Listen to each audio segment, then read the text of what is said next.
You. Okay.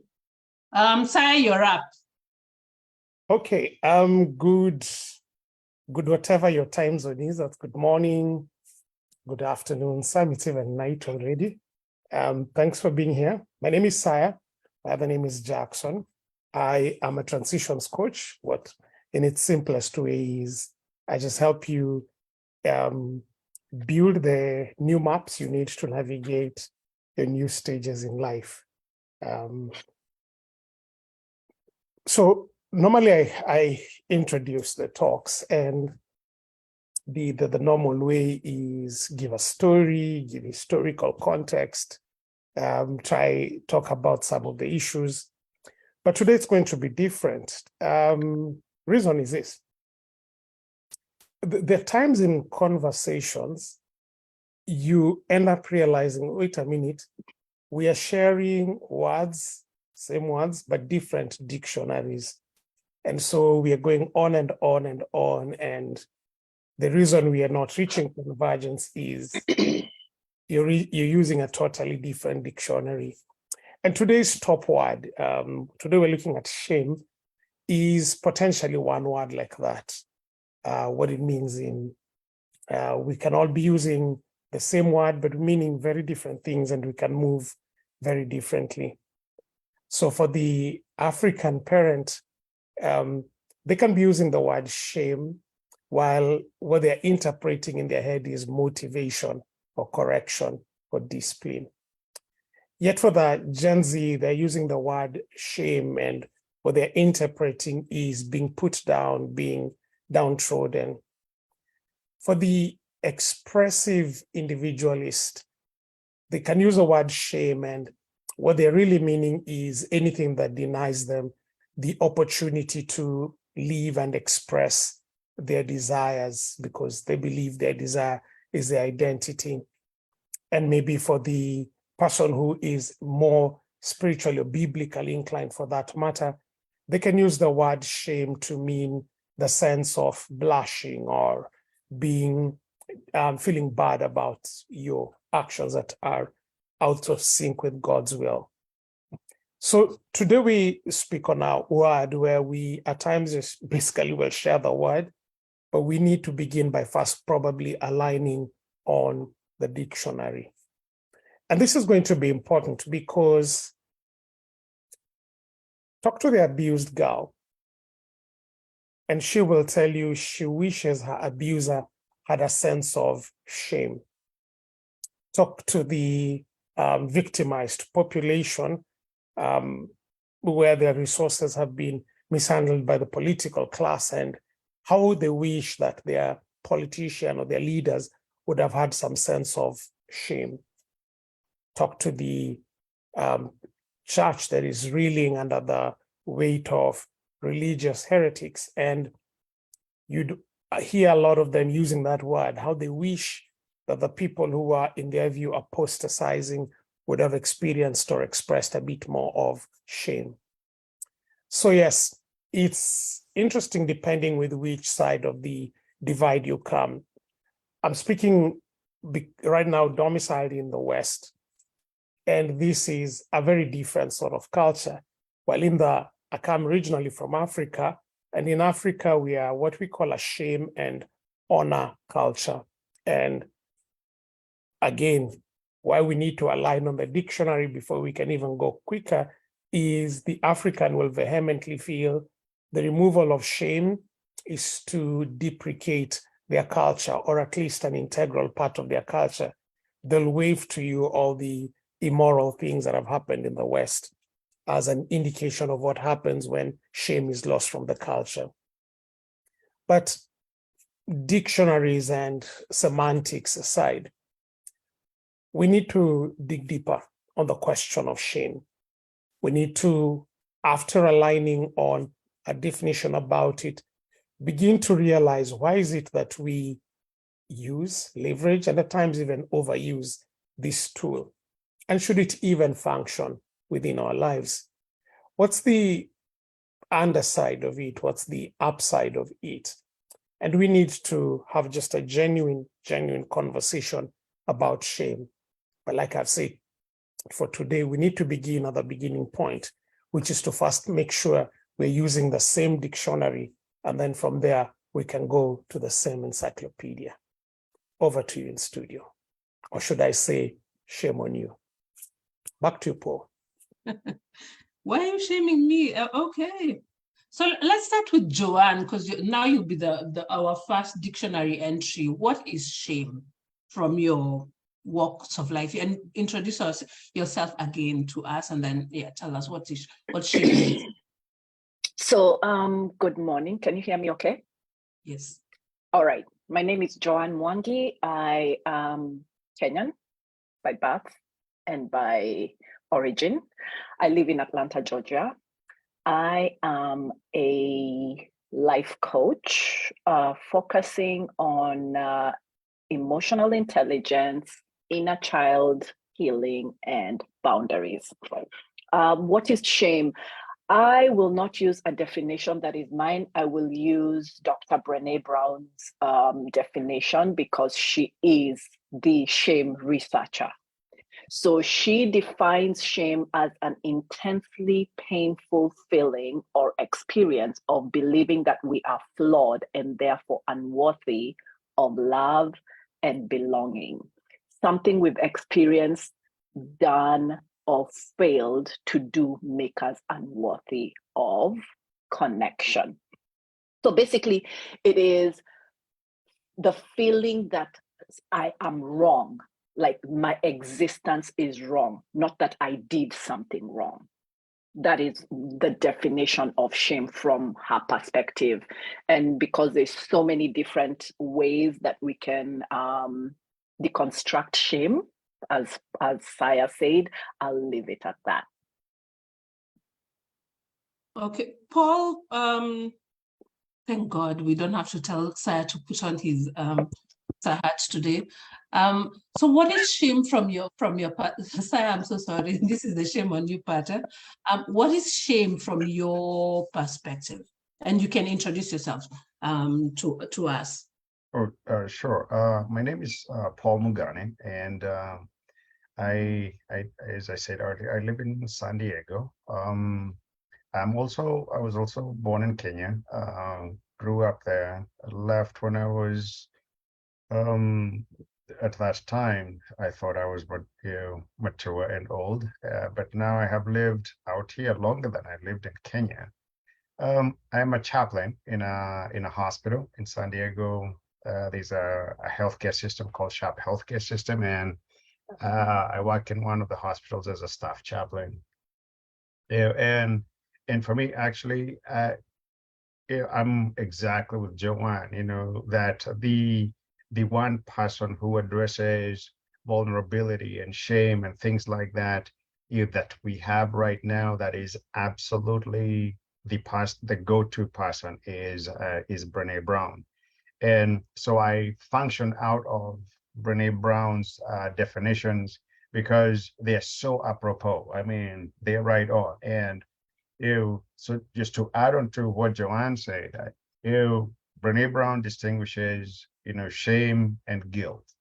Shame says, I am not enough, I am a bad person. While guilt says, I did something bad or I did something wrong. So, I think that distinction is extremely important.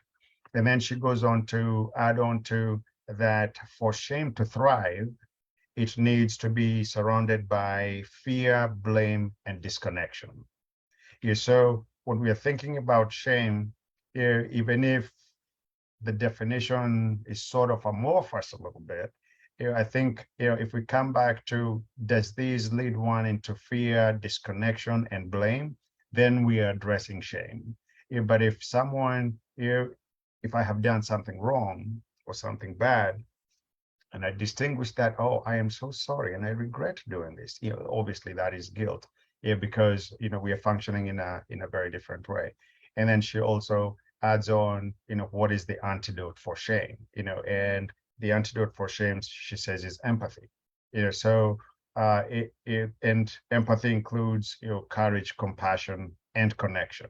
So shame, disconnection, the antidote, some connection. So I would go with the same definitions as Joanne has, relying heavily on Brene Brown's work. So if it's an emotion that's within us, there must be a purpose for shame. So what is the purpose that shame serves in our lives? Because I feel like we need a bit of shame. And Joanne, we can start with you. So the purpose of shame is a guardrail, for the lack of better words, is a guardrail to remind us that we are not God, to remind us that we are not omnipotent, to remind us that we are human.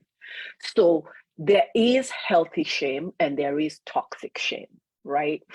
Healthy shame is, for example, let's say you walk out of the bathroom and you have toilet paper hanging on your dress as a woman, or you stepped on toilet paper and you're walking around with toilet paper on your shoe.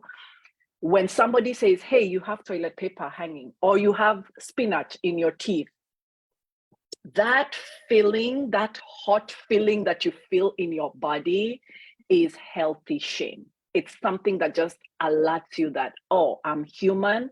I do things that are human, and I'm not exempt from these things.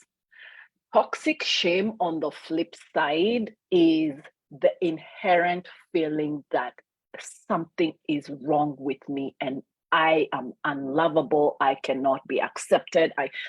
You just live in that, and you live in an internal environment where you are unlovable and you don't even accept yourself because somewhere along the line, somebody said that everything about you is wrong.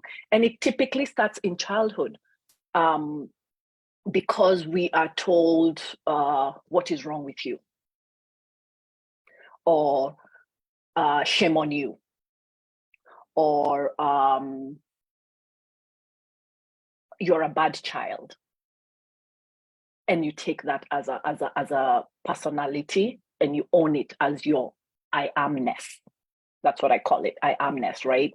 So healthy shame is just that instant emotion that you feel when you do something or you experience something that is not normal, quote unquote, or something that is just out of the norm. That's how I would describe it, for the lack of better word. And Paul, I just want to throw in the religious angle here because you're here. And I know from the readers of the Bible, the first instance of shame, of course, is we are finding our what are they called? Adam and Eve naked in the garden. Why, from a religious perspective, why is shame there? Okay. So that is an extremely interesting situation here. And so if we're going to talk about shame, then we also need to slide in another term here, and that is, embarrassment, right? Is there a distinction between shame and embarrassment? So if I come across you and you're wearing, very nice shoes, and obviously they're Manolo Blahniks, and I say, oh my goodness, those are some nice Gucci shoes, right? I've mistaken one thing for another, depending on which you value more. You point it out, and give me, sort of a sideways glance. I'm embarrassed, right? There is, so if we slide that in, it makes the conversation about shame even that much more nuanced. But in the instance of the Garden of Eden, is shame, is the shame the actor, because Adam and Eve are being hit by so many things all at the same time. For the first time, the state that they have been living in, all of a sudden, they become self-conscious. And it's like, whoa, what is going on here? And there's need to cover up and things like that. But I think, again, if we move on to, you know, what I said as the ingredients of shame. You know, is there fear? They hide, right? Is there blame? You know, what does, you know, Adam say? She made me do it. What does she say? The serpent made me do it, right? You know, and is there disconnection? The disconnection is so incredibly deep that they are actually asked to leave the garden. Now, and as they are escorted out of the garden, though, you know, there is also the redemptive part that starts happening right away. An animal is sacrificed so that they can dress. You know, in that, again, the antidote is applied right away. You know, God's compassion. Okay, if you're now self-conscious about your nakedness, I will dress you. You know, and then, you know, also just the will, you know, the God's will for, even though this has happened, can we still stay connected? You know, so there's some things that we do, and by the time we realize we have crossed the threshold and we are in so deep, and as we all know, it is extremely difficult to uncross a threshold once you've crossed it, right? Or actually, thresholds are uncrossable once you put your foot on the other side. So that is an aspect of, you know, and so hopefully for me, as we mature, is as we know, human beings are extremely very different, right? You know, so that two kids grew up with the same parents. The parents, though, use the same means of discipline towards the kids. You know, or someone grows up in a particular family, and this is the way they dealt with things. They get married, you know, to a partner, but the partner grew up in a certain set of conditions that the way one grew is shaming to the other, and the other one, you know, absolutely has no idea, you know, what to do. So, you know, so shaming for me becomes extremely, extremely uncomfortable. The thing about Jesus, and you know, I'm glad you started off with Genesis. You know, if by the time we get to the Christian Testament, look at the way Jesus interacts with each and every individual. If the individual Jesus interacts with is willing to come back for more conversation and not run away and hide forever, it means that they were not shamed. As in, they engaged in a conversation. It might not have gone very well in the way that we read it. It feels like, ooh, you know, I mean, like the story of the Syrophoenician woman, right? You know, Jesus tells her, no, you know, I was sent to to my people Israel. And then she says, come on, you know, just give me something. And she persists. You know, Jesus comes back with, you can't feed the dogs while the children are eating. But the woman comes back, but even dogs eat the crumbs that fall off the table. Here, as in the resilience of her. And again, one of the things Brené Brown brings about in dealing with shame is resilience. And so for me, shame becomes pretty much a landmine that can be so destructive, because we don't know who it's landing on and what familiar background and, you know, coming up. I mean, Joanne, some of the things that Joanne said that she does in her work, the inner child stuff, you never know what inner child is there. So I might think I'm shaming you in a healthy way, but then just completely annihilate you. Thank you. So Saya, I want you to put on your African hat a bit.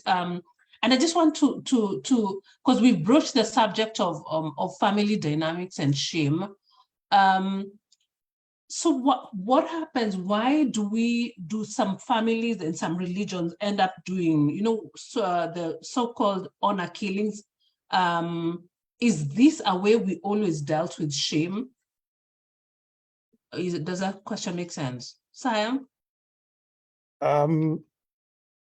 Honor killings is a fairly okay, allow me to play with the words here. There's honor, there's killing, there's honor you get from killings, and then there's killing that is done to safeguard honor.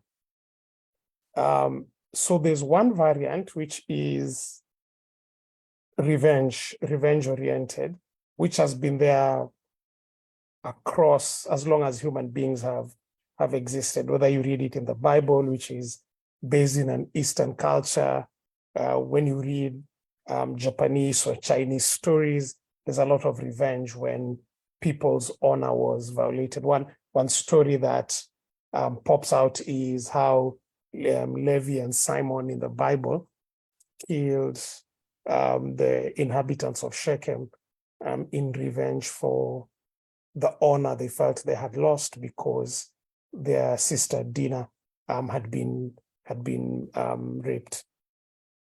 So there's that version. But then the one you're alluding to about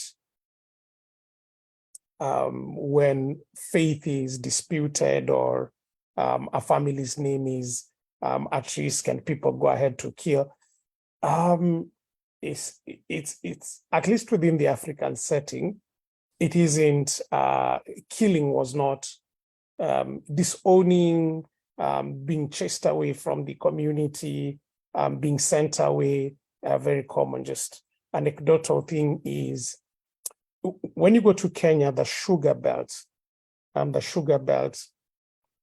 has traditionally these were places that were swampy, full of mosquitoes.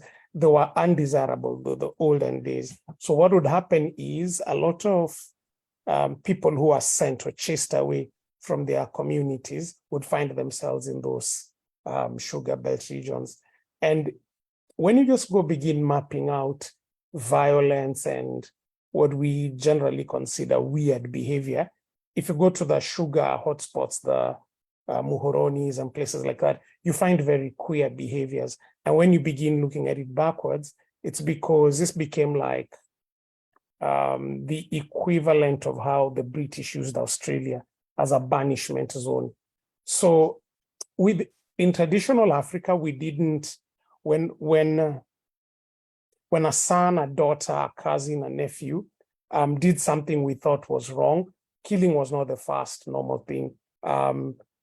Beating, chastising, ostracizing, banishing from the community was more like it. Killing was more honor killings, more killings for honor's sake happened as a result of revenge. You killed my brother, you killed my father, you killed somebody, then we would revenge with killing. So the honor killing, especially as now espoused mostly in Islam, is not really very African, both in practice and in its epistemology, in its how in its kind of learning. It's a fairly different thing. So as we continue on the theme of family dynamics, Joanne, bring your inner child part over here, and I'm gonna throw in Mashakura and parentification. We discussed it some time back, and you can just do like a TLDR version of what parentification is. I feel like in these large family African families, there are children who are brought up within the shame culture, and there are those who are pampered. And the parentified children mostly suffer the brunt of being shamed and being told shame on you. Is this your experience? And yeah, if you could just talk about that. So that was a lot of words. I said Mashakura, I said.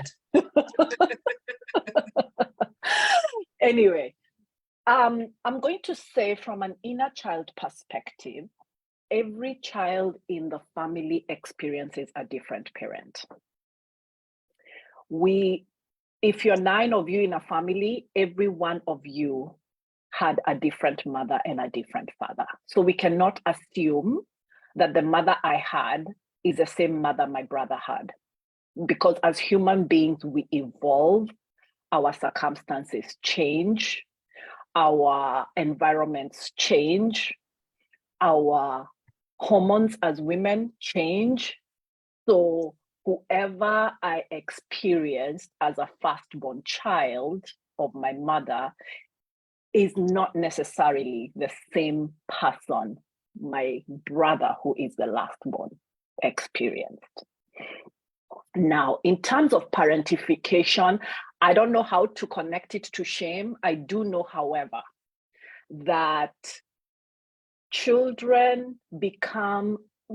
get shamed sometimes in vitro when they are in their mother's womb, because shame can be inherited.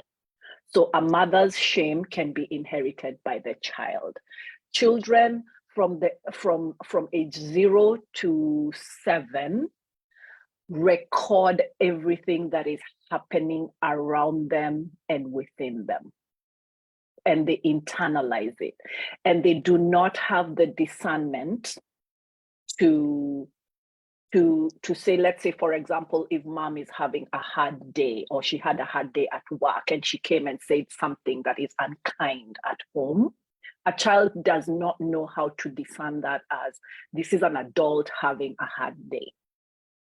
So when a parent or an adult in the child's life, because it's not necessarily the parents, it could be teachers, it could be wherever the child is whatever environment the child is growing up in, if the child receives words in a way that makes them feel flawed and defective, then shame becomes their identity. So, for example, I will give myself as an example. I like using myself as an example because of the education system I grew up in. I was the standard 7 before 844. And that system was shaming to us. The idea of ABC, or red, blue, yellow. We were from standard 1 all the way to standard 6, we were combined. Then standard 7, all the A students were put in one class together, all the B students were put in another class together, and all the C and D and whatever students were put together in a different class. That in itself tells those C students that there's something defective about you, right? And so for someone like me, and this is not to blame my parents, they did the best they could. I got sick in standard 3 and I was out of school for a while and I never caught up. And therefore, I could never catch up in math, the foundational math that was taught then, I never caught up.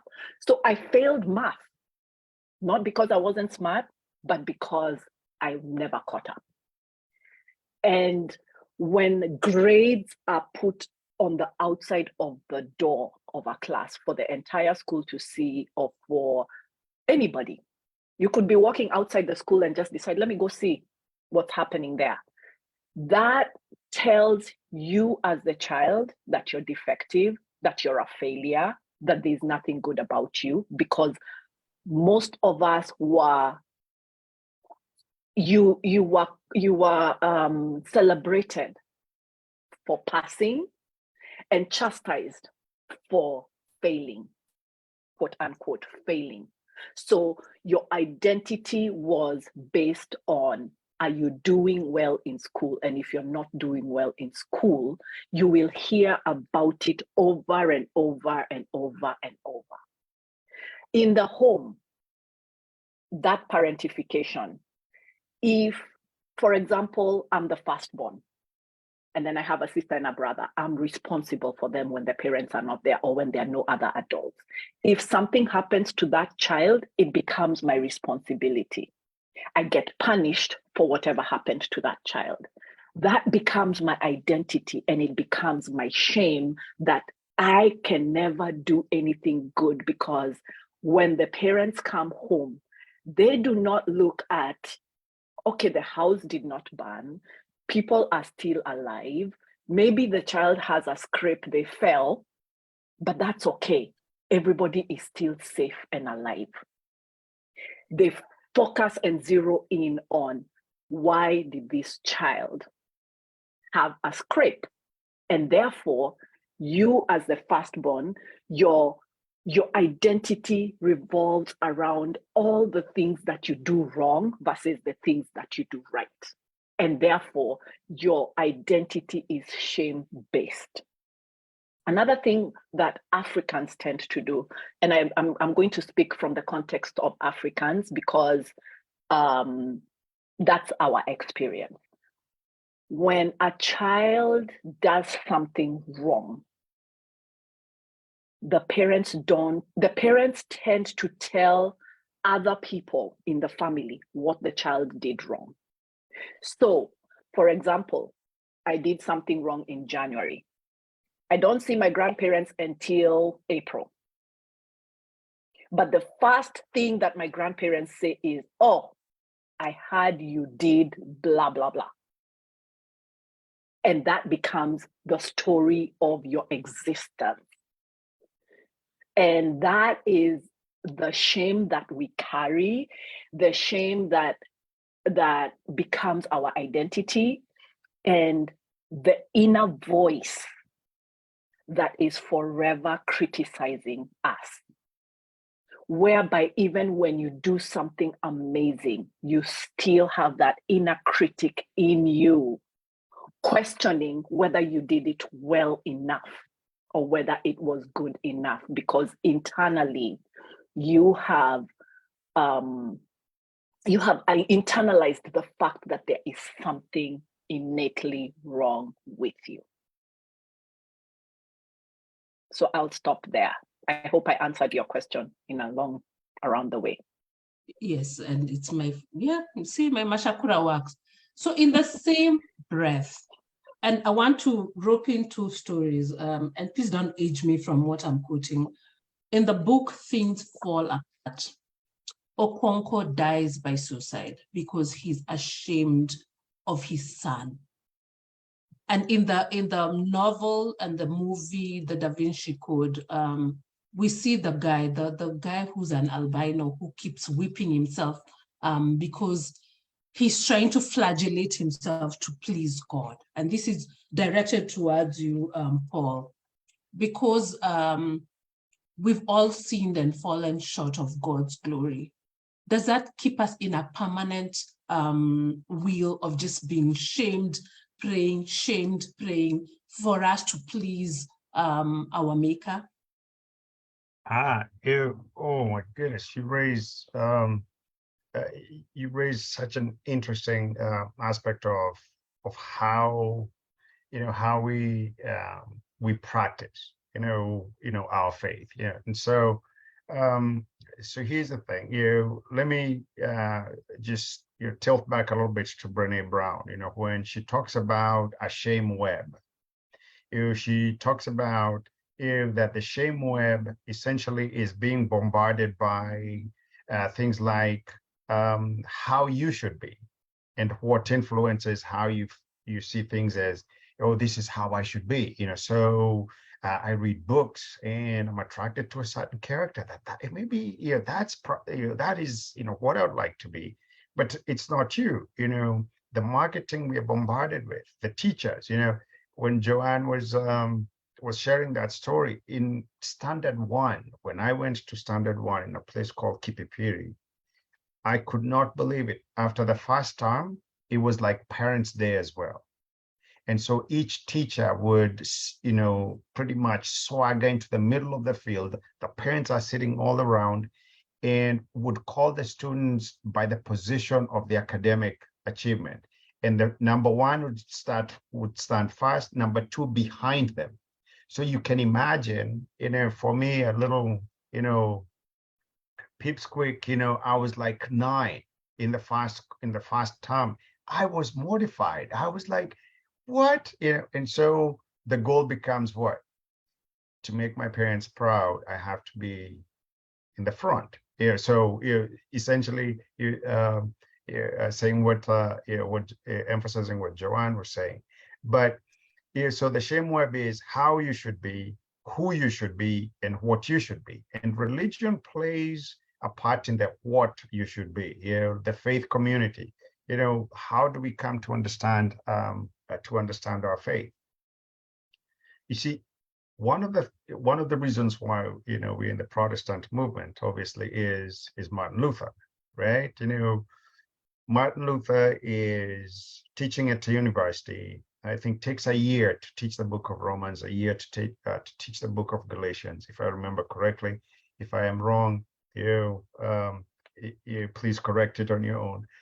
And while he's teaching those books, he's also holding what the church that he and the teachings that he believes in, which is Catholicism, are comparing up to the biblical text, and he sees that there is an incongruity.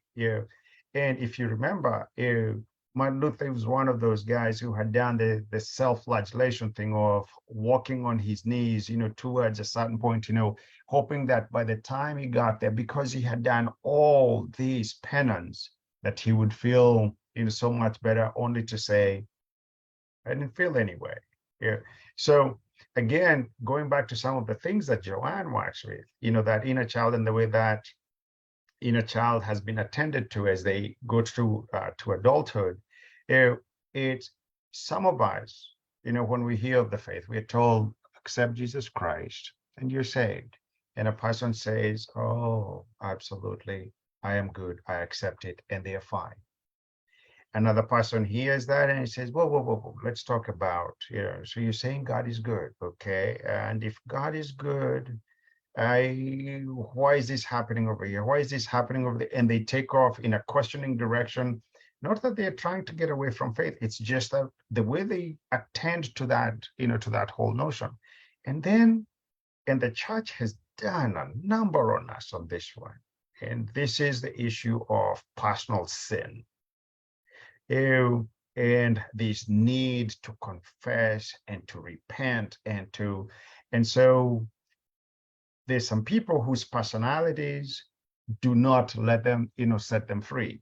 So here again, Brené Brown is helpful, because if we go back to her and some of the work that she has done, she says that the distinction between the people who had shame resilience and those who fell victim to shame was that the people who had shame resilience had this belief in them that they are worthy of loving and belonging.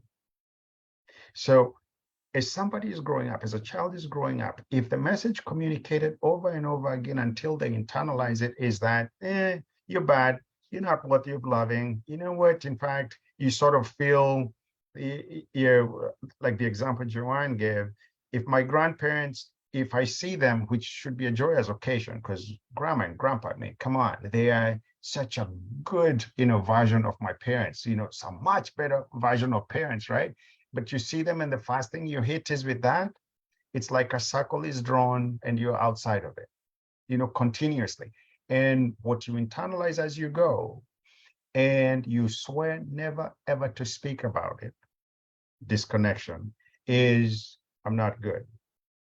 And so in the Christian context, and what we have done is we have emphasized the need for repentance and confession, and we have forgotten, though, to read the text carefully, to say, actually, repentance doesn't mean I have to go and say every single thing I have ever done wrong, because if I did, I would never leave the confessional booth.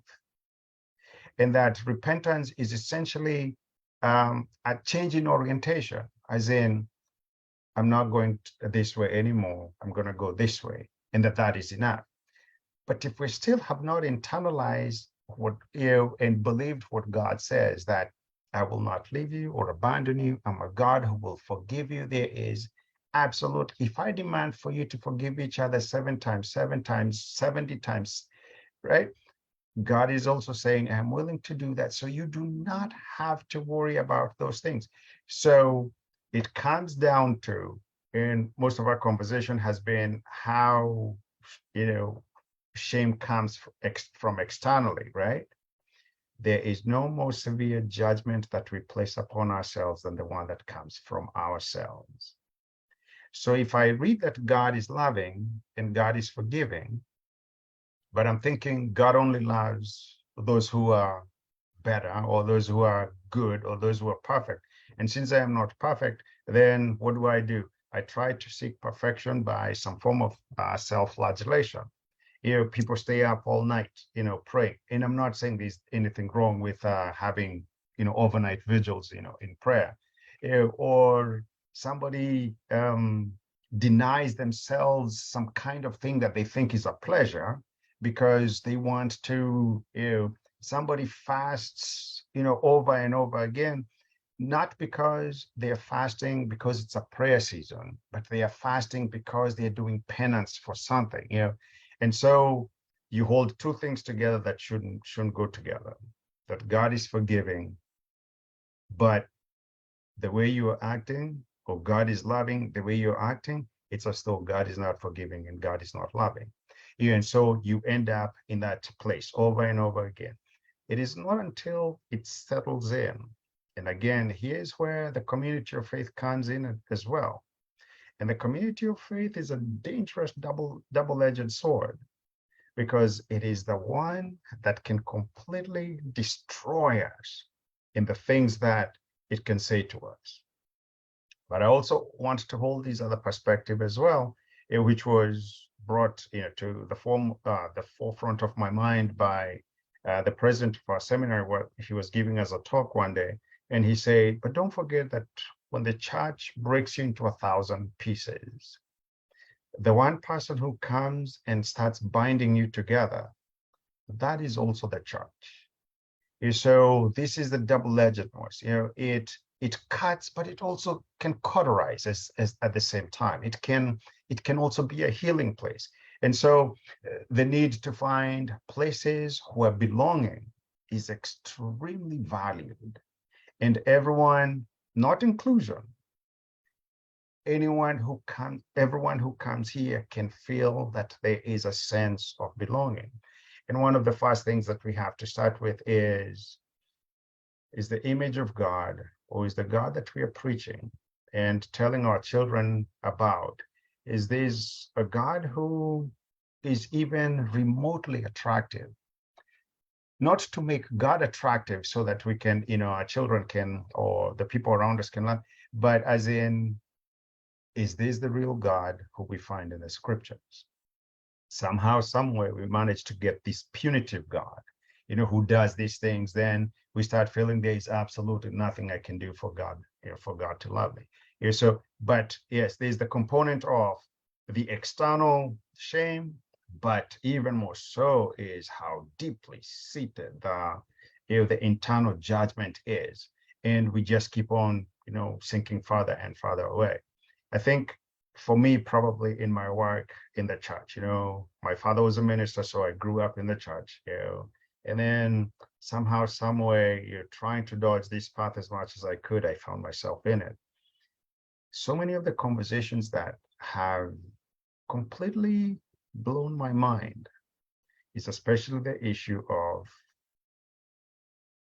somebody getting pregnant out of wedlock and abortion.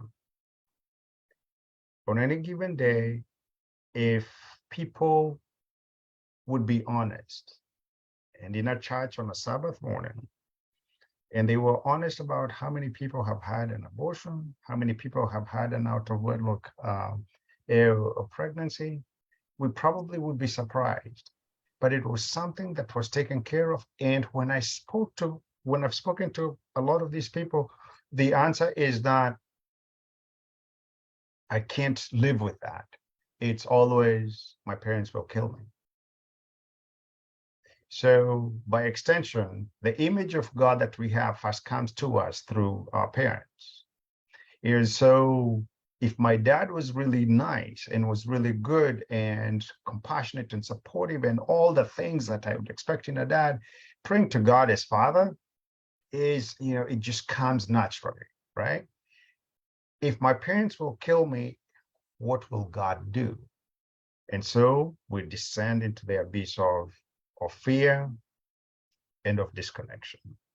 So there are a lot of things, and we can probably flesh out, flesh them out, a lot more.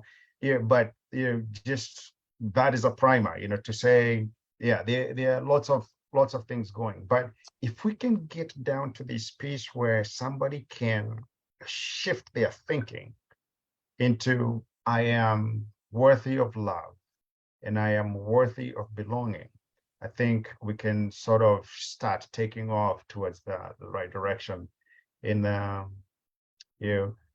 in finding a community, finding the one person or two that I can sit and I can say and I can share that I've carried this for 45 years, and they just shower me with empathy, and I feel some sense of belonging, and it's like, oh, I don't have to carry that alone anymore. Wow. Yeah, but today we came to church, Joanne, right? I love it. I love it. I love it. I do love, empathy is a big thing. Saya, do you have any thing to add on the train of thought before I change this again? I'm Mashakurite. At the heart of penance pushing performance behavior, the whole idea of I need to afflict myself in order to gain God's forgiveness is a failure in two things. It's a failure in correctly seeing human being for who they are, and it's a failure to see God, at least a Christian God, the Bible, the God revealed in the Bible, for who he truly is. The Bible is unambiguous, by the way. It says we are shapen in iniquity. What that means is our proclivity, our inclination, default settings is left on our own. We are not inherently people to choose to do good. We will, left on our own, we inherently tend to choose to do wrong. And you don't need to go too far. You just need to go to a nursery where newborns are, and you'll really see them showing selfishness and that inclination. But God is not holding us guilty for that inclination. What he's saying is, I love you so much. You are worthy, not because of what you can do or how much fasting you can do or pain you can inflict on yourself or pilgrimage you can undertake. No, but the worth you have is not earned, it's given. I'm giving it to you. I have made you in my image, and I am restoring you in my image. So that view of God as not being angry about you, but being angry about sin, being angry about injustice, being angry about things that you do to yourself and others do to you that hinder you from flourishing, and that he's provided this whole restoration mechanism that we call, that we gain through repentance and forgiveness is one piece. And then the second piece is to realize that though man has, at least from the biblical view, has an inclination towards sin, man is precious, not because of who he is, but because of whose he is. So the Christian view about life is that life has worth not because of what we can generate, but it has worth because of who generated us, meaning that we're generated in God's image. And therefore, through that lens and understand that we're made in God's image, we realize that none of the works I do is able to gain me favor in God. Instead, I come to God that he may be able to strengthen me to do his will. When you understand that view of God and that view of human beings, it brings you to a point of peace rather than keeping you in a cycle of never-ending performance, that we keep going on and on and on. But also, it is very enlightening because then it helps you make sense of some level of suffering that we bring on ourselves by our actions and that others bring upon us. We begin realizing the flaw in human beings, the flaw in the best of our intentions, the flaw and faults that we may have. And therefore, as we see the same weakness in us and we see the weaknesses in others, we are part of the suffering we endure in life is when we have an incorrect view of human beings, when we think of them that they're inherently capable of doing good, when they unleash negative things, when they unleash injustice or suffering or pain, it takes us aback.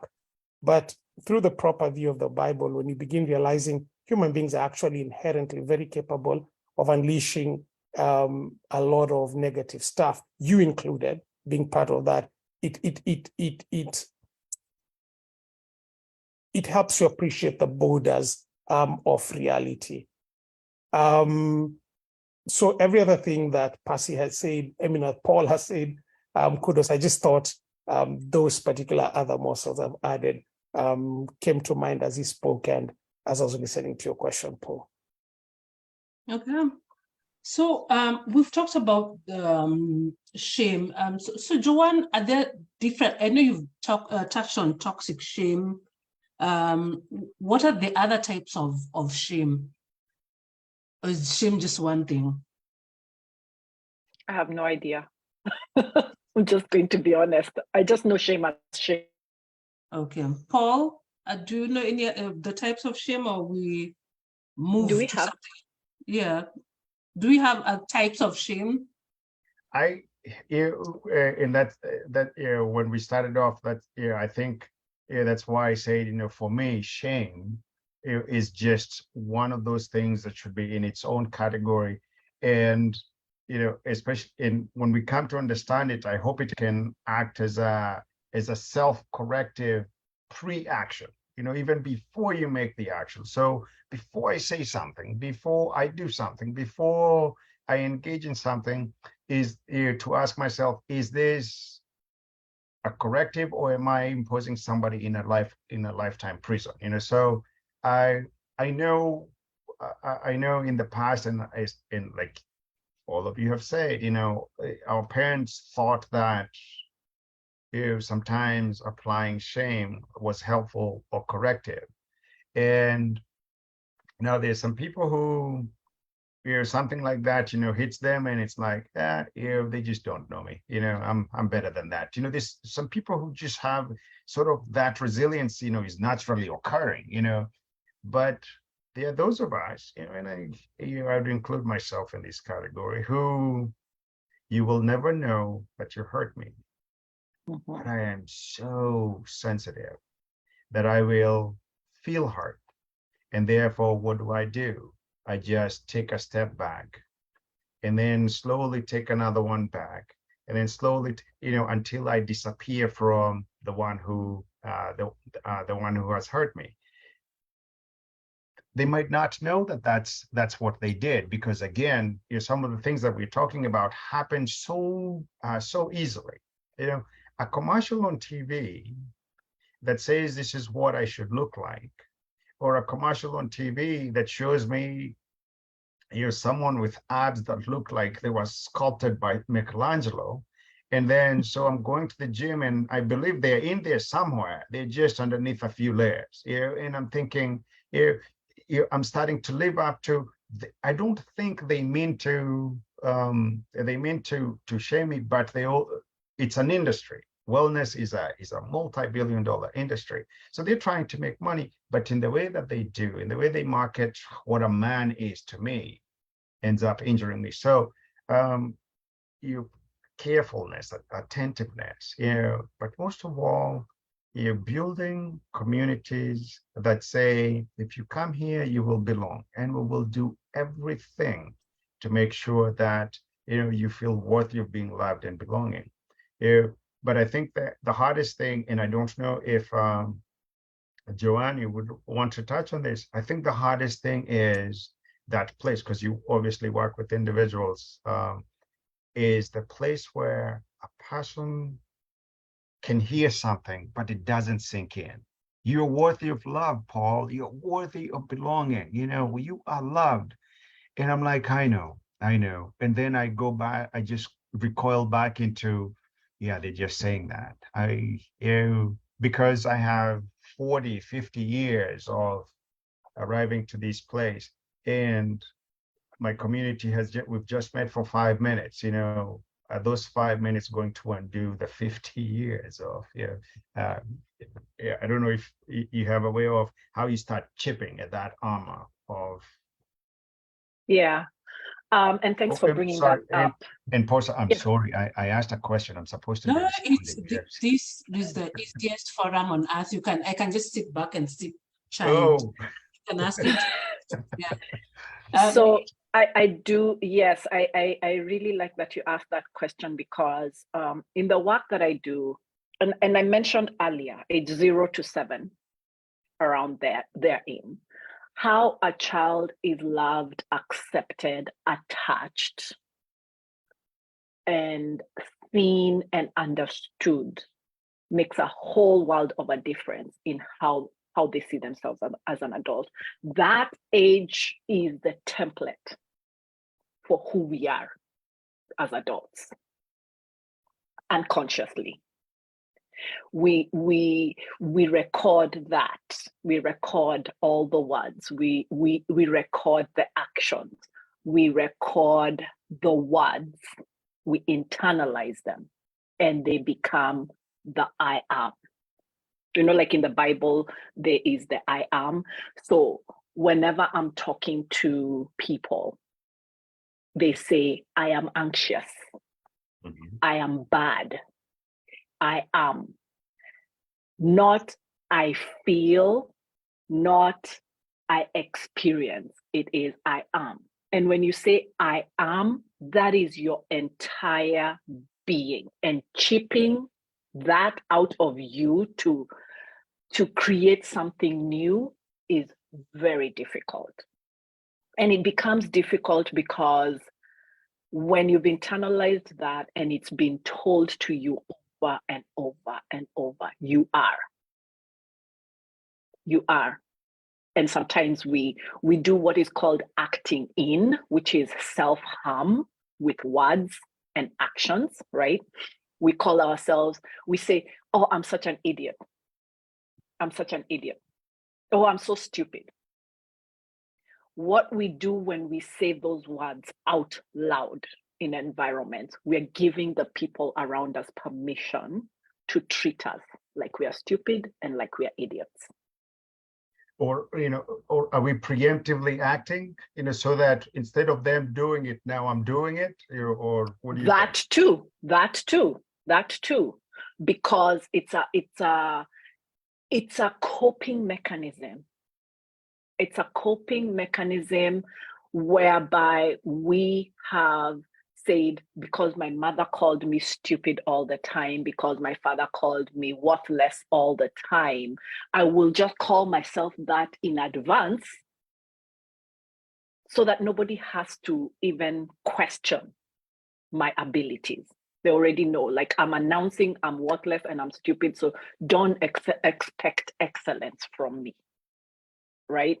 And doing that takes a mindset shift that is very difficult for a lot of people.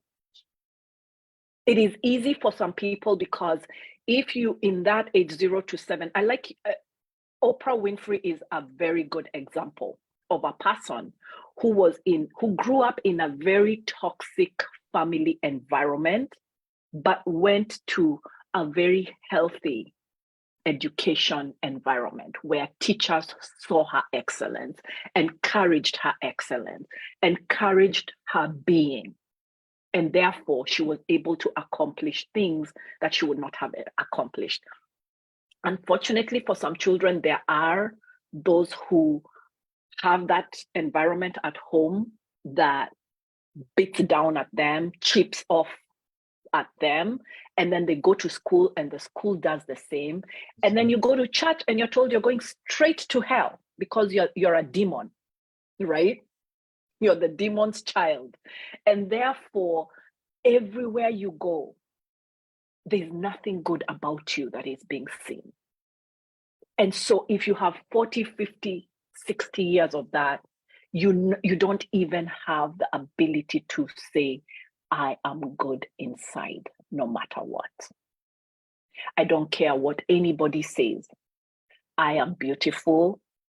I am built in the image of God. I am worthy of love, understanding, and everything.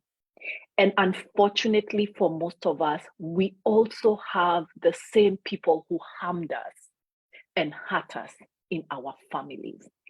And because the Bible says, honor your mother and father so that your days may be long. If your mother is abusive and horrible, you self-gaslight. And gaslighting is the act of diminishing or dismissing a reality. So abuse is abuse is abuse. Whether it's in words, whether it's emotional, whether it's financial, whether it's whatever, it is abuse. And if somebody's words are abusive, if somebody's behavior is abusive, it doesn't matter whether they're your mother, your father, your grandmother, whoever, they are abusive. And that chips at your I amness. It doesn't matter how old you are. And the truth is, people do to you what was done to them. So I truly believe that most humans wake up with good intention every day. Unless you're a sociopath or a psychopath, most humans wake up with good intention. And then our wounded inner child just strikes in those moments when we are triggered and we say the most hurtful things to people. We do the most hurtful things to people. We do the most harmful things to people. And that just adds on. Like you said, Paul, if you have carried 50 years of hurt, and I come and I'm compassionate and I hold space for you and I'm doing all the right things, your instinct and your way of life is immediately to dismiss what I'm doing because your experience has been negative over and over and over. So even for me, coming with that compassion and empathy and acceptance and understanding is going to take time for me showing up the same way, consistently, every day, all the time, so that you can truly believe that there is no hidden agenda and I'm not going to turn around and be what you have experienced all your life. And Joanne, as you go about this, exactly this chipping of your I amness, how does it show up? The chipping of somebody's I amness is basically the words that we use when somebody is already down and beaten up. Because we are already criticizing ourselves. You already have the shame. You already feel that you're not good enough. And then somebody says, oh, instead of, so for example, in relationships, husband and wife, somebody cheats.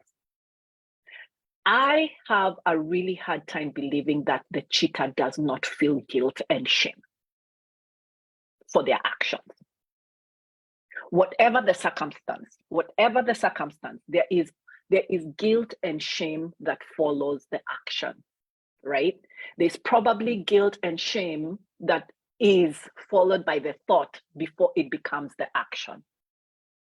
And then again, I always say there's that small percentage of people that is sociopaths, psychopaths who do not have the empathy or the compassion.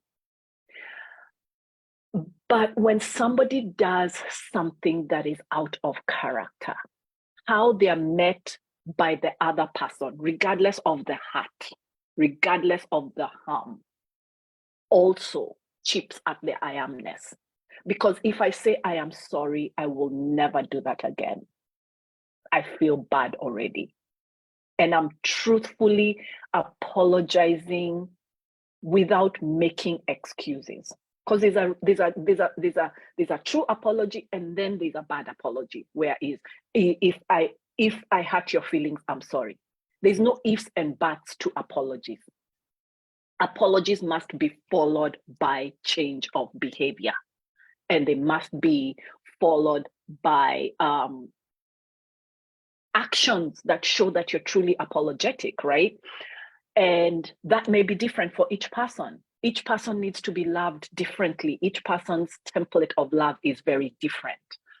And when a person says, I'm sorry, I will never do that again, and they do truly show that they're sorry and they're not doing that again, whatever the thing is, if you constantly remind them of how horrible they are because of the action, it chips away at their I amness, because now you're confirming the thing that they've already told themselves.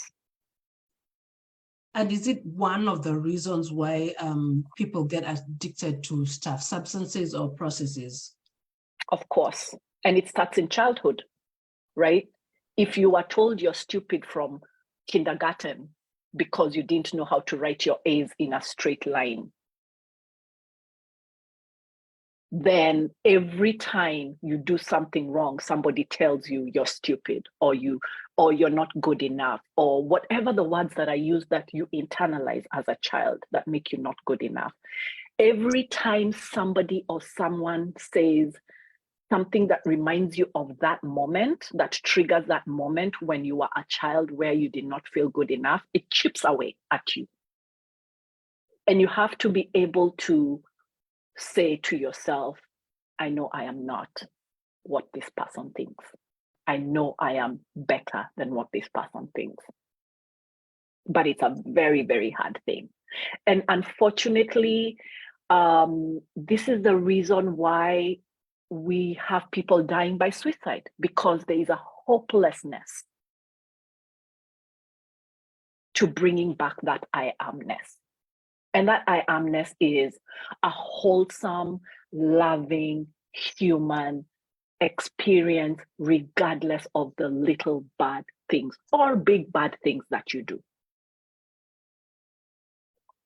It is experiencing life from a perspective of not being condemned because of the things you do or who you show up as in life. And unfortunately for our community, the LGBTQIA community, which is the gay, lesbians, transgender, those are the people who are the most dehumanized.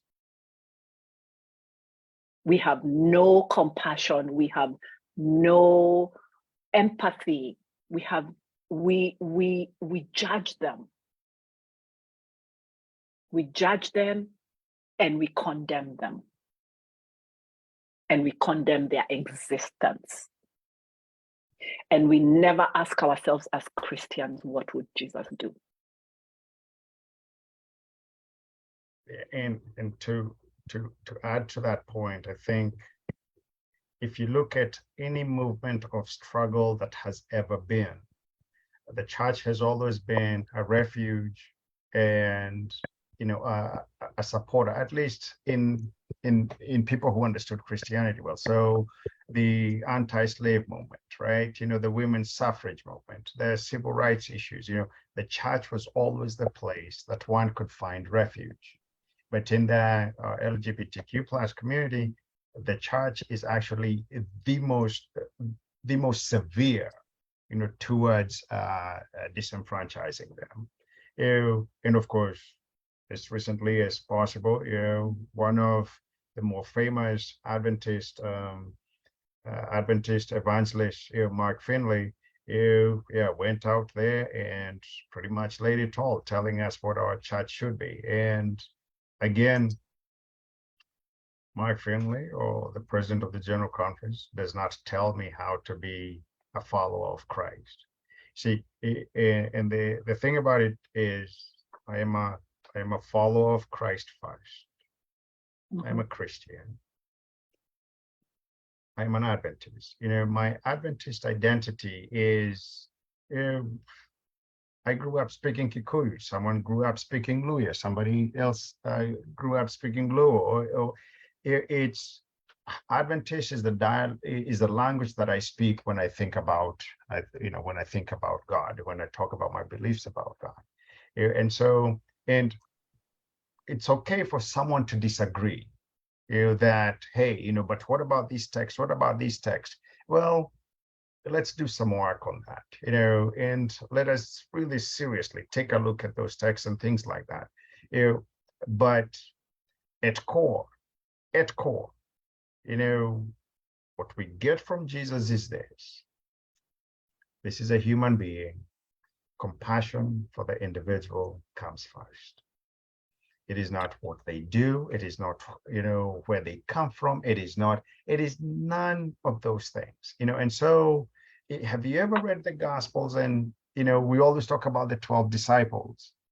How many times do you read about someone, and then there's this afterlife, who was also a disciple of Jesus Christ, but they're not among the 12.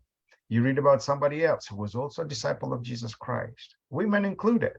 The person who's healed here at the Garden of Gennesaret, who used to terrorize everyone who went by. He never followed Jesus. He went back to Decapolis. That's his like 10 city. So how much of Jesus was known out there because of this guy? He too was a disciple, right? And so this, what we have done, and the number of people we have lost is amazing. Is amazing. And the number of people who show up in the hospital, and especially in a mental health wing, and part of the journey that has led them there is something religious that was so condemning. And now, conjoined with other things, they end up there. But one of the struggles is the religious component. I love you, Joanne. I love you your use of I am and I amness. Because you cannot say I am something without remembering that you're made in the image of God. Because when Moses asks God, but who shall I tell them sent me? What does God say? Tell them I am sent you. What's your name? I am who I am, right? And so that every single time we actually identify ourselves in that way, we are saying, I'm in the image of God. Yeah. And so I just love the way that played into the conversation, and especially a conversation that is dealing with shame. If I remember I am created in the image of God, and my pastor does not determine what that image of God is. Even I don't determine what that image of God is. My image of God is by the one who created me in it, a God who sets their heart on me and will never relent as to having their heart set on me. And more importantly, as we work and accept our I amness, it is also equally important to accept everybody else's I amness. We do not get to dictate how other people should be. We do not get to dictate God's creation. Every single one of us was created in God's image. So we don't get to decide that my image of God is more important than your image of God. And we also do not get to dictate whose sin is bigger than the other. Sin is sin is sin. And basically, we were left with one commandment: love your neighbor as you love yourself. It's not multiple choice. It is not multiple choice. And so let's heal people, because it's 10:19 and it's 19 past the hour and people need to eat. Yes, because the tribe dictates we have to eat. So Okay. let's heal people. So how at the individual, at the family level, and the other way, individual, family level, and society level, how do we build this resiliency? How do we put empathy? How do we make people shame-proof without making them shameless? And anybody can start. Paul, go. Yeah, I think for me, especially since my field is spirituality, is on an individual level is to steep one deeply in one's own spiritual tradition, and to ask important questions, that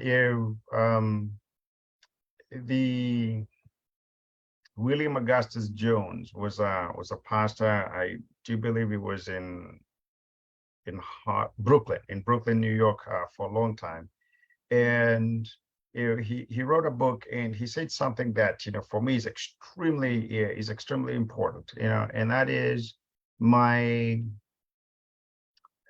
my theology determines my anthropology, and my anthropology determines my sociology, as in my understanding of God guides my understanding of human beings, and my understanding of human beings guides how I order society. So that if my society is hierarchical, and because there's some people at the top and some at the bottom, it means that my understanding of human beings, there's some human beings who are somehow hierarchical, higher than others. And I'm getting that understanding from the way I understand God. So for me, the beginning place is to really, like Jacob, wrestle with the man and not let the man go until you get a blessing. So that when I look in the mirror, I can say, Paul, you are loved and you're worthy of loving, and you belong into this community of God. You are in the heart of God. And once I start believing that, which means that now my theology is getting away from crooked, to somehow it's healed, then it will be easier for me to be able to look at someone else and say, God's child, just like I am. And then, and so society and sociology includes the ecclesiology, how I understand the church. Does this individual belong to the church? This person belong here? Can this group of people belong here? And things like that, so that we no longer view people as, oh, you're Kikuyu, oh, you're Swahili, or you're gay, you're straight, you're black, you're white. We can see people as human beings. Not that we are blurring, what they are. No, we all come with this richness of the diverse, backgrounds that have made us who we are, and the traditions that have brought us to where we are. And we honor those, as we also see the things that need healing in some of the traditions and cultural understandings that have brought us to where we are, whether the cultural is national or tribal or custom or religious. All those things need healing. So the healing is extremely important.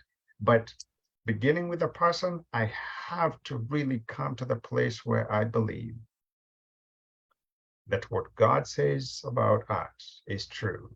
And once I internalize that, and I realize that, yes, I am worthy of loving, then I think that journey starts healing, and then finding community. I don't know how long this community has been going on, but finding a community that also holds you up and says, we are not going anywhere. Because like Joanne said, you come at me and I've had a 50-year-long journey. My first instinct is suspicion, and that suspicion will not wear off for a long time. But the more you're there, the more I'm like, maybe this is for real. But now that is our part. Let us also not forget the part that God plays, because God is not just a bystander who says, go. The Spirit of God interacting with the communities and the words that we say and the things that we do is the agent of healing. It's the agent of comfort. It is the agent that lifts the pain out of these systems, out of the things that have made us the way we start, on that healing journey. So it's not that just that I have to work really hard. That there's also this God who says, hey, when judgment comes, mercy shows up. When law says I did this wrong, compassion shows up. And when compassion and mercy show up, guess what? It's no longer a courtroom. It becomes a party room. And in that party, we only dance to one song, and that is grace.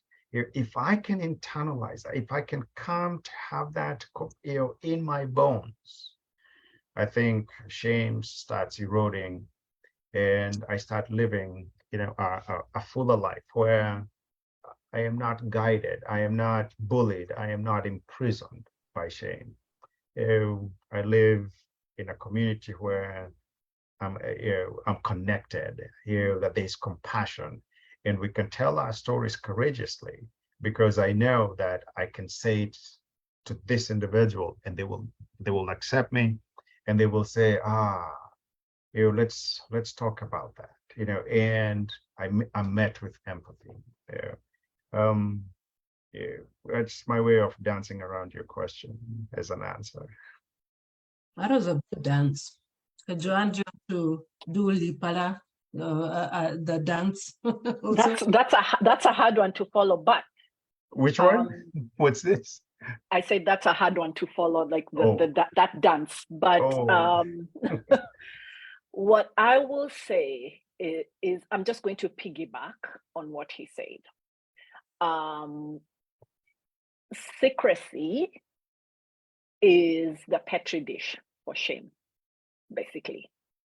So we collectively, to heal shame, and especially to heal toxic shame, from a family perspective, from a church perspective, and a community perspective, it is for all of us collectively to create safe spaces for people to be who they are, who God created them to be, for people to be able to say, I did something wrong and I need help, or I'm struggling with this and I need help, without judgment, with full acceptance and understanding. But even when we don't understand, we can be able to hold space for people with empathy. And empathy is putting yourself in somebody's shoe and just holding space. We do a very good job when somebody loses a loved one in holding space for them and understanding the loss. But we don't hold space for people when they do something wrong. We don't do a good job when a family has a person who is a criminal.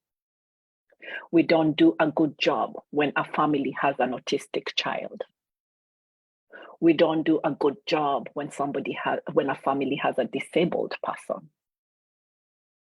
We don't do a good job when a mother says that she is struggling to be a mother and it's overwhelming because the mother has to be a superhuman. So it is on us to collectively do a better job at being empathetic, being compassionate, and being loving to the people around us, with one condition: everybody has not earned the right to hear your story.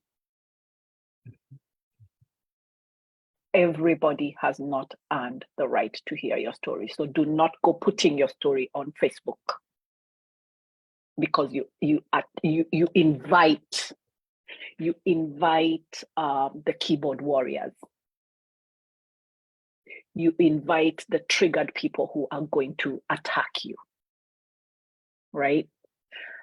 It is on us to be consistent in being able to create safe spaces first for the people around us, because when we create a safe space for those around us, your family of origin, then they learn how to be safe spaces for their friends. Then those friends learn how to be safe spaces for their friends, because each of us is connected to somebody who is connected to another person who is connected to another person. So if I'm showing up every day with empathy, compassion, understanding for the people I interact with, those people then learn from me that they can be that person to another person. And we don't have to understand what another person is going through to be able to show compassion and empathy. We don't have to have gone through what another person is going through to show compassion and empathy. But we also have to learn what are our shame triggers, because we tend to project our emotions and our feelings on others. We tend to project our insecurities on others. We tend to project our limited beliefs on others. Allow people to be, but more importantly, allow yourself to be. Ni hayo tu kwa leo. I'm done. Amen. Aya, kuna maswali kwa wanafunzi. Are there any questions to you can have? Today I've aged myself. I've actually said maswali kwa wanafunzi. Any question? So I just unmute and ask those questions. Does compassion and empathy preclude calling out or pointing out flaws, errors, or sin? So for me, I'm going to answer this question from my perspective. Because flaws, errors, and sin are very different things, right? They're very different.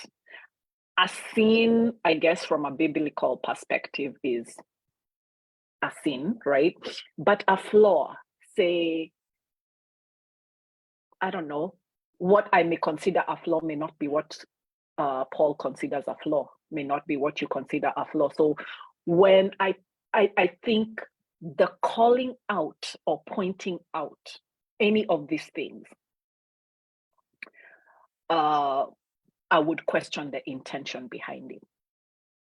The intention behind it. So you're calling out my flaw so that, you're calling out my sin so that, you're calling out my error so that.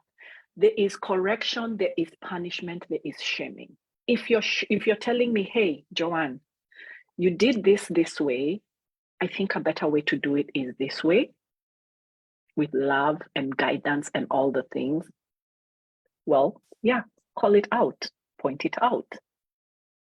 If I'm doing something harmful and I'm unaware, call it out, point it out. But if you're just calling it out and pointing it out to make yourself feel good or to make yourself feel right, I think the acronym THINK comes. The word THINK is an acronym for 1, is it true? 2, H, is it helpful? I, is it inspiring? N, is it necessary? And K, is it kind? So think. If all those things do not apply, don't say it. Keep it to yourself. They're a couple, and both of them looks like from science. So the first one is, how do we reconcile the claims of Scripture and what it means to be in the image of God, and the statement, no one dictates what the image of God should look like. Yeah, and I'm the one who made that statement. Yeah, and in that, I think, again, one, when you go to Scripture, I don't find many instances where we are told to give up our agency to someone else to tell us what God is like, or what God is, or what we are. So that I'm not, should I entrust, my agency to my pastor or to the conference or union or division or the general conference to tell me what the image of God is like? Adventism, when it was a movement, was a very, very different thing than what it is now. In those first few days, it was a movement, and people were trying to make sense of what they were feeling and getting and understanding and reading. And now we are probably more, it would lean more into self-perpetuation. We are a company, a corporation, or something like that, so and sometimes the rules and things that we bring about to say who is a good Adventist is, as I heard one time, defined by somebody who was pretty high up in the church. It was, one who follows the rules that are dictated, upon them by the church. And I'm thinking, I don't think so. How I would balance that is to say, do I give somebody else my right in seeking and understanding God and what God wants me to be, or God's image in me? Do I give that to someone else so that in whichever way they have done that work and interpretation, then they impose it on us, and I'm supposed to say, oh yeah, this preacher said this and I believe them. This preacher says this, and I believe them. So, and then the second piece of the compassion and empathy and calling out, I think for me the best way of looking at that is go to the Gospels. Matthew, Mark, Luke, and John. It's essentially where we have the life of Jesus in those Gospels, and look at how many times Jesus does that. He calls out the flaws, or he calls out the errors, or he calls out the sin. In fact, some of the stories that stand out is somebody else has been doing something and they are brought to Jesus, but look at the way that Jesus responds there. And I think for here in Los Angeles, there is a Catholic priest who has, for the last close to 40 years, has just, all his work has been in dealing with gang members who have been killing each other and fighting each other the entire time he's been there.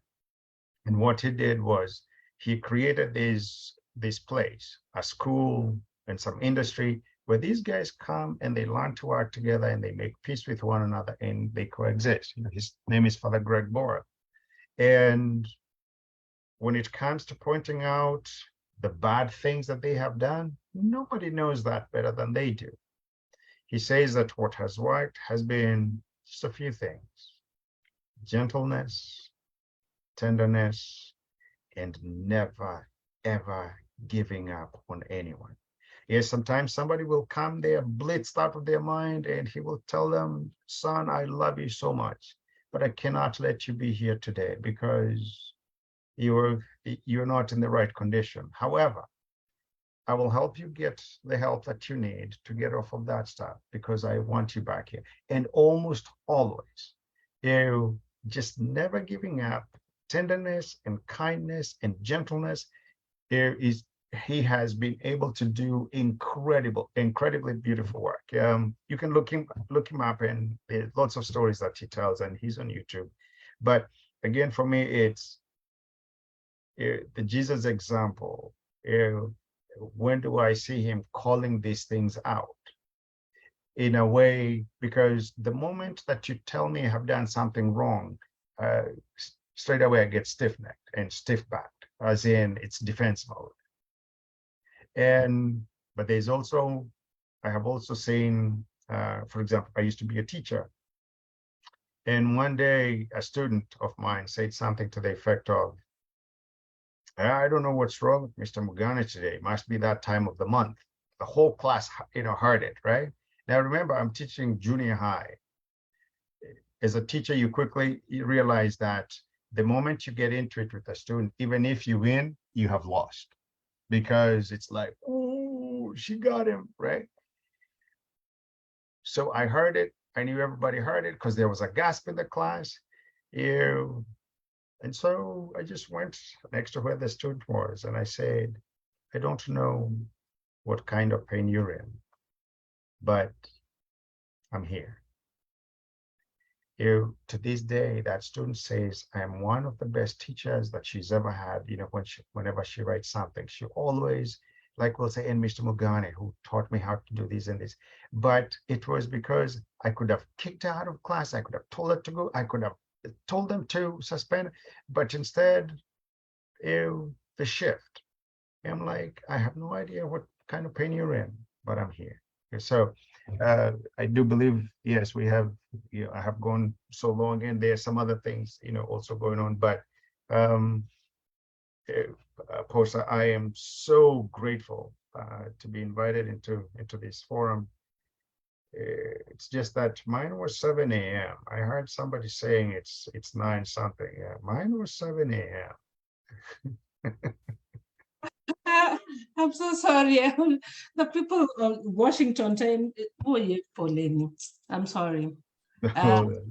Pacific time. I think they always on all, but all our chaplains are on Pacific time. Anyway, if you have a question, just unmute.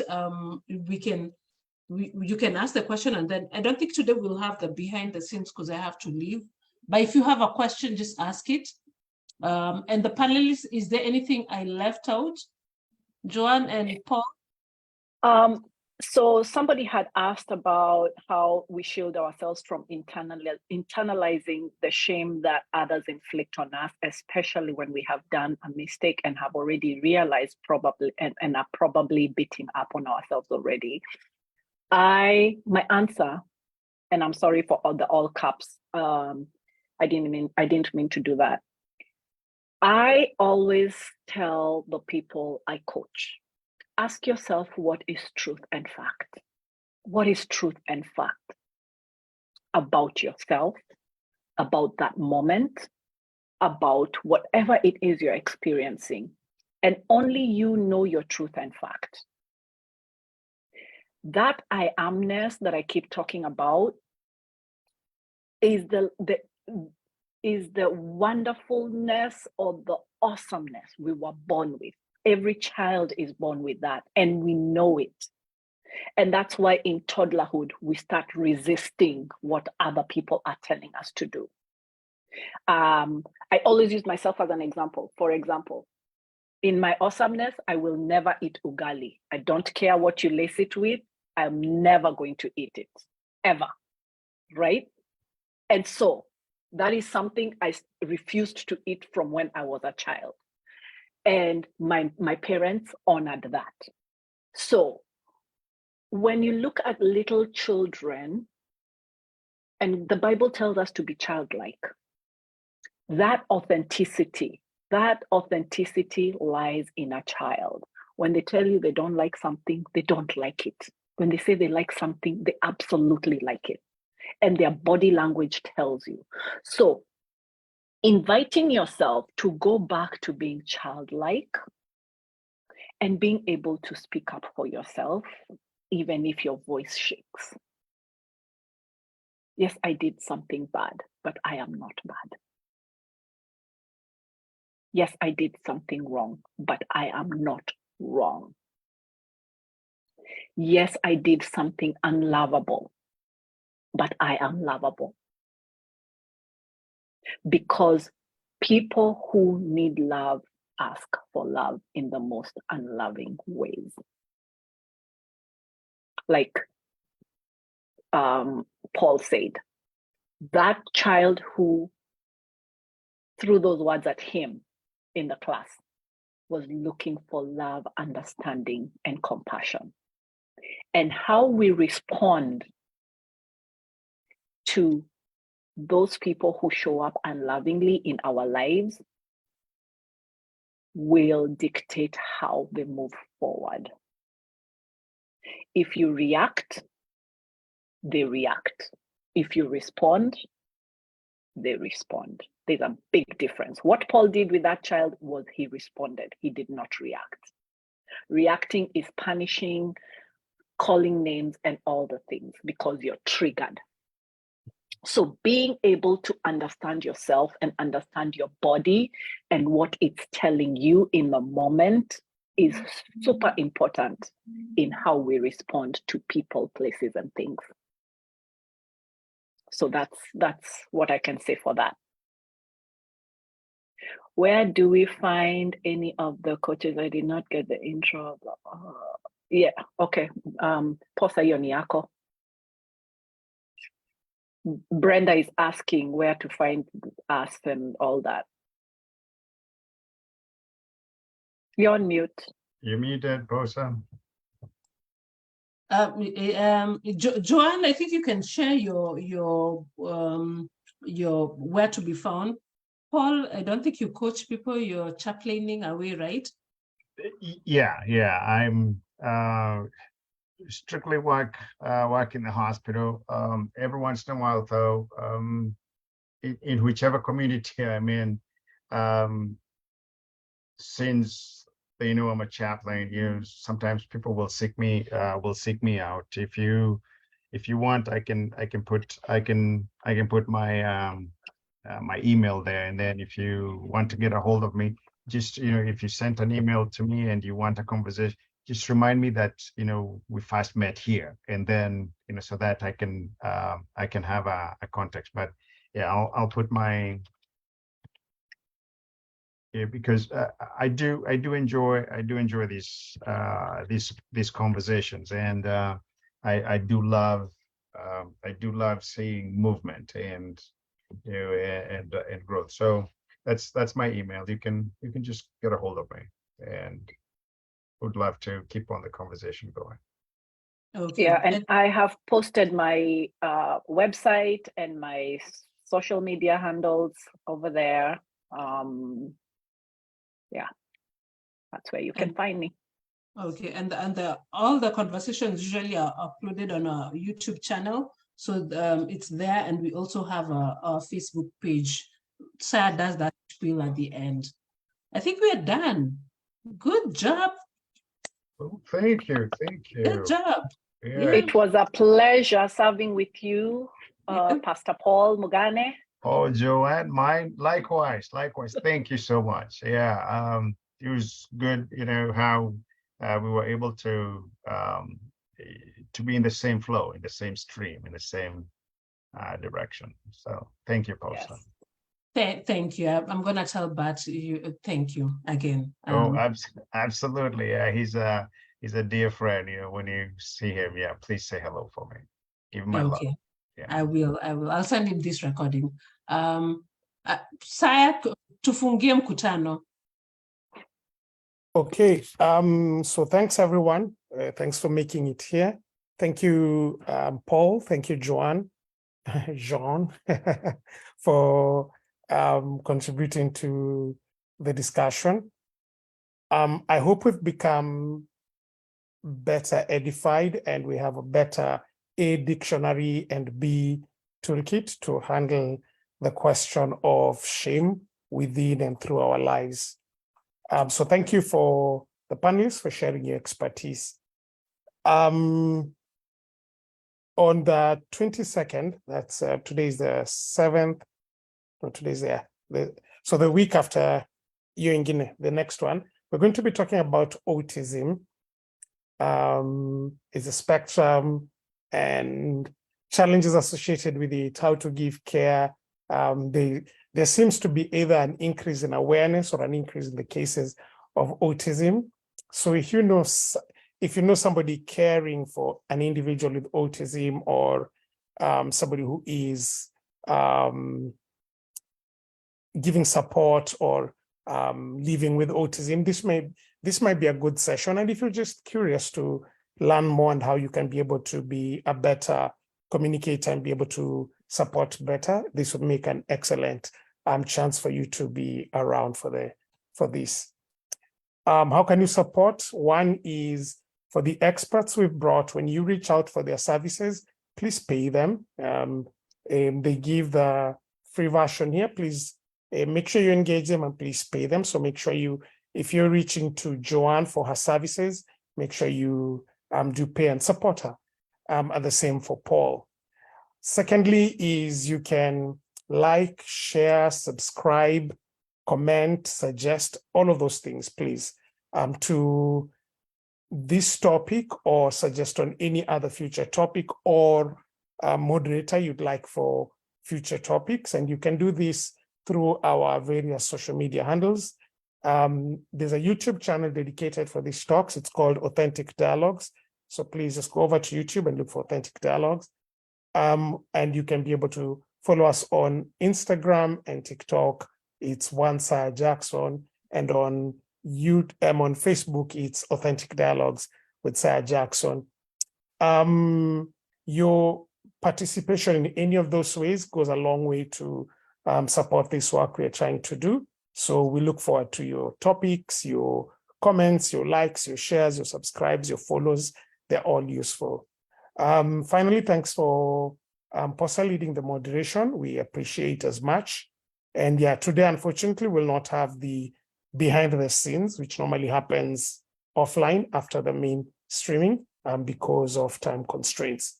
But until next time, may you be agents of healing, not of shame. May you be agents of truth and not what is fake. May God bless you all. Peace. Peace. Thank you all. Thank you. Thank you.